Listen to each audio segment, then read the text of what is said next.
Hi നമസ്കാരം, എല്ലാവർക്കും big screen മീഡിയയിലേക്ക് സ്വാഗതം. കല്യാണി പ്രിയദർശൻ പ്രധാന കഥാപാത്രമായി, ഡൊമിനിക് അരുൺ സംവിധാനം ചെയ്ത, ദുൽഖർ സൽമാൻ പ്രൊഡ്യൂസ് ചെയ്ത ലോക ചാപ്റ്റർ 1 ചന്ദ്ര ബോക്സ് ഓഫീസിൽ മികച്ച പ്രകടനമാണ് കാഴ്ചവെച്ചുകൊണ്ടിരിക്കുന്നത്.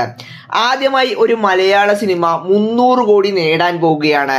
മലയാള സിനിമ ഇൻഡസ്ട്രിയെ സംബന്ധിച്ച് വലിയൊരു മൈൽ സ്റ്റോൺ തന്നെയാണ് ഇത്.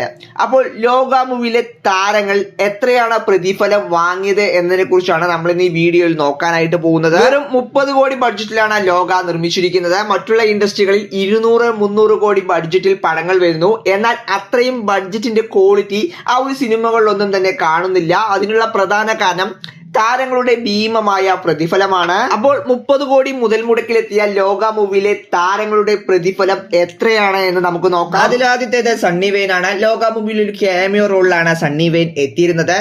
ചിത്രത്തിൽ കത്തനാരായി എത്തിയ സണ്ണി വെയിൻ ഏകദേശം 15 ലക്ഷം രൂപയാണ് പ്രതിഫലമായി വാങ്ങിയത്.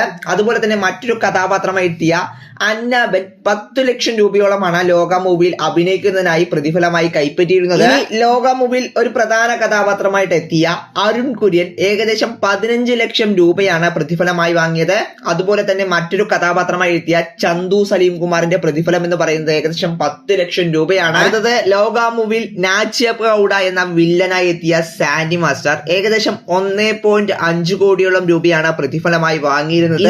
ലോകയിൽ ക്യാമിയോ റോളിൽ എത്തിയ മറ്റൊരു താരമാണ് ടൊവിനോ തോമസ്. ചാത്തനായിട്ടായിരുന്നു അദ്ദേഹം ഈ ഒരു സിനിമയിൽ എത്തിയിരുന്നത്. അദ്ദേഹം ഏകദേശം 2 കോടിയോളം രൂപ പ്രതിഫലമായി വാങ്ങി എന്ന റിപ്പോർട്ട്സുകൾ ഉണ്ട് എങ്കിലും ഈ ഒരു സിനിമയിൽ അദ്ദേഹം പ്രതിഫലമൊന്നും വാങ്ങാതെയാണ് അഭിനയിച്ചത് എന്ന റൂമേഴ്സും ഉണ്ട്. ഇനി അടുത്തത് ലോക മൂവിയിൽ പ്രധാന കഥാപാത്രമായി എത്തിയ നസ്ലിൻ ഏകദേശം 2 കോടിക്കടുത്ത പ്രതിഫലം വാങ്ങി എന്ന റിപ്പോർട്ട്സ് ഉണ്ട്. അവസാനമായി ലോക മൂവിയിൽ ചന്ദ്ര എന്ന ടൈറ്റിൽ കഥാപാത്രമായിട്ട് എത്തിയ കല്യാണി പ്രിയദർശൻ 1 കോടിക്ക് മുകളിലാണ് പ്രതിഫലമായി വാങ്ങിയിരുന്നത്. എന്തായാലും ലോക മൂവി വലിയൊരു മുന്നേറ്റം തന്നെയാണ് ബോക്സ് ഓഫീസിൽ നടത്തിക്കൊണ്ടിരിക്കുന്നത്. ഉടനെ തന്നെ ചിത്രം 300 കോടി ക്ലബിൽ ഇടം പിടിക്കും. അതുപോലെ തന്നെ ഓൾറെഡി ചിത്രം ഇൻഡസ്ട്രി ഹിറ്റായിട്ട് മാറിക്കഴിഞ്ഞു എങ്കിൽ പോലും കേരള ഇൻഡസ്ട്രി ഹിറ്റായിട്ട് ഇതുവരെ മാറിയിട്ടില്ല. ഇപ്പോഴും തുടരും തന്നെയാണ് കേരളത്തിൽ ഏറ്റവും കൂടുതൽ കളക്ഷൻ നേടിയ ചിത്രം. ആ ഒരു റെക്കോർഡും ഉടനെ തന്നെ ലോക മൂവി മറികടക്കുമെന്ന് പ്രതീക്ഷിക്കുന്നു.